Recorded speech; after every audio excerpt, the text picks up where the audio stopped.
I was just a child when the stars fell from the skies, but I remember how they built a cannon to destroy them, and in turn how that cannon brought war upon us. War was an abstract idea, nothing more than a show on TV. As a child, I only saw it as something that happened in some faraway land. Until that final day of summer. One day while on my way to school, I looked up in the skies. A sound like distant thunder. In the blue skies far above me, contrails drew dizzying circles around in a crazy waltz. A battle in the beautiful skies far away. I could not tear my gaze away from them. From the war. As if to graze the hills and streak past me. The fighters played the cat or the mouse in turn as they climbed swiftly into the sky. One fleeing plane fell out of the skies, spiraling and spewing orange flames to crash by the Cape. The same Cape where my family lived.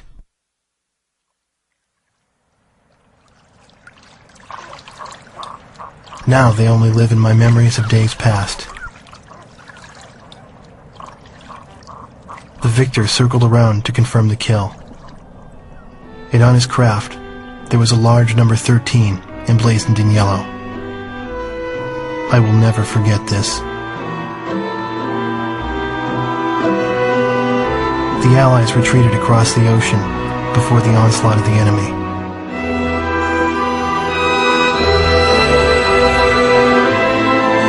Our little town in the heart of the mainland fell into deep isolation.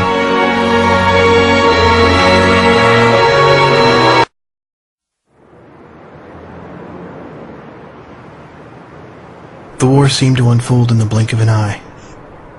I don't remember exactly when the forces from the west occupied my town. I was too busy scanning the skies day after day, waiting for Yellow 13 to reappear.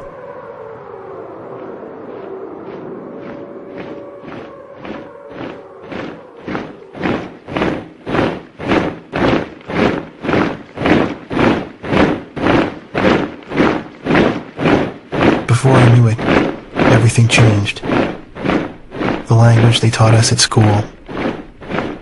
Our friendly local sheriff disappeared and was replaced by foreign MPs.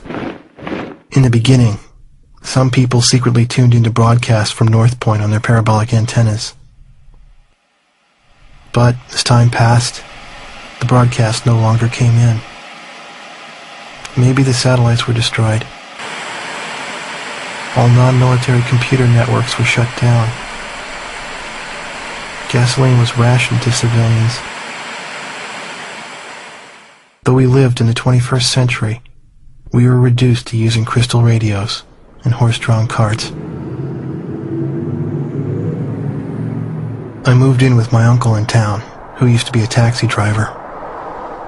Out of gasoline and out of work, my uncle did nothing but to drown himself in drink. I earned my keep by playing the harmonica in the town bar, the one thing I was good at. I'd play for sullen occupation soldiers in exchange for their charity and loose change, and used the money to support my uncle and myself. My uncle trash-talked the barkeep who catered to the enemy soldiers, but he never refused the money I brought home. As for myself, I had a crush on the barkeep's only daughter, who was a little older than me.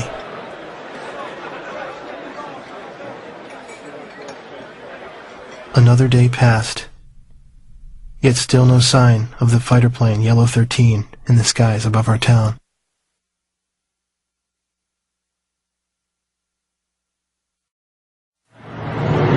One night, a spirited group made their way up the bar, chased out the sullen army grunts, and commandeered the place. Even I knew who they were. The patch on their sleeve was the mark of the proud Air Force. A loud-mouthed, middle-aged man went around, announcing each pilot's results for the day and his running kill record. For those who exceeded 5 kills, A thorough toasting and soaking followed. I believe it was their custom to call a pilot an ace once he shot down 5 planes. After completing the day's review, the same guy, the squadron adjutant, went on to announce, "And now, for our leader's results." Everyone turned around to look at the quiet man who sat alone, strumming a guitar. I found myself drawn to the music from his guitar. Our Yellow 13 bagged 3 more today, bringing his new tally up to 64 kills.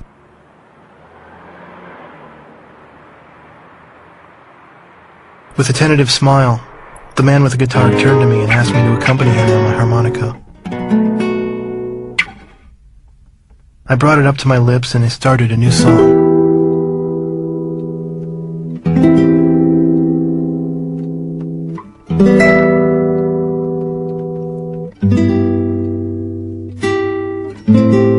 I had finally found him. But by some fluke, it was my father's favorite song, the one he used to play at the end of each day.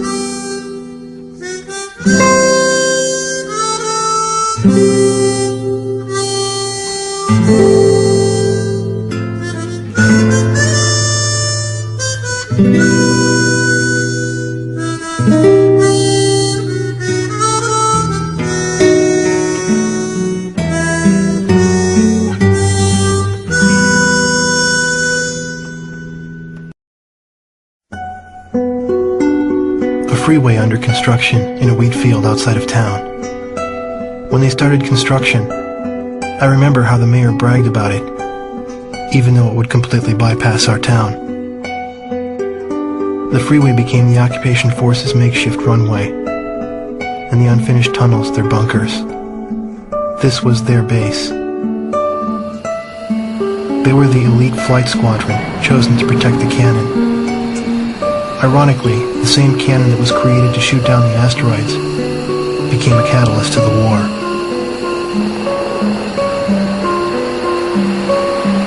But when the Allied attacks no longer came, the squadron was assigned long-range missions that took them to distant battlefields.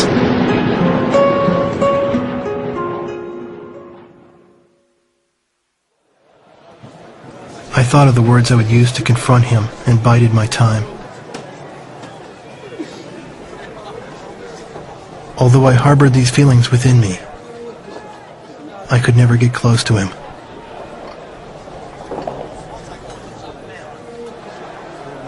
His wingman was always by his side. Despite having a gentle demeanor, I could tell that the wingman would never allow danger to get near Yellow 13, even on land. The pillar of their group, 13 exuded an air of invincibility. He always chose to fly a 5-plane formation. He was a man who prided himself not on his kill record, but on his record of never losing a squadron member. It's difficult for me to describe just how good Yellow 13's flying was, but I witnessed it once from the ground. The lead plane of the 5-plane formation should have turned the same arc with the same timing as the others, yet only his plane drew sharp contrails. His heart felt compassion towards the weaker enemies he downed. Someday, if an equal appeared and challenged the limits of his skills in a fight, he would bear no resentment about being shot down. He said this himself. And so as time passed, I found the goodness of a home in their company. Leaving them was no longer an option for me now.